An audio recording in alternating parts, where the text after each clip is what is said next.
Welcome to the Accelevents Fund a Need overview series. In this series of videos, we'll show you how to set up and get started with your Fund a Need.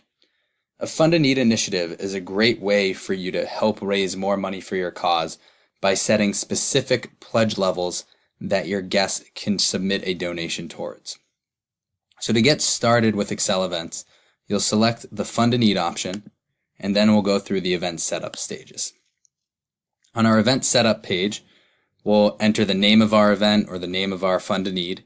We can also edit or customize our URL or custom web page and specify the location of our event. If this is an online-only fundraiser, you can specify that by using this toggle, in which case we won't ask you for a location. For now, I'll just add a quick name for this event. Call it Zach's Fund a Need. See that my URL will automatically change as well. On the next page, we can customize our event website. On the left will be different things we can customize, like logos, headers, descriptions, and on the right, you'll see a full rendering of what your page will look like.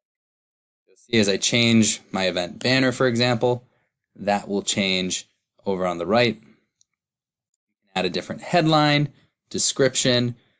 You can change the colors and the text color of your background or of your page. You can also add a shout out or a thank you to your sponsors. Once you're all set here, you will click Done, where you'll be brought to our Manager console. This will be the dashboard for your Fund a Need, and this is where you can continue to set up your event with the event checklist.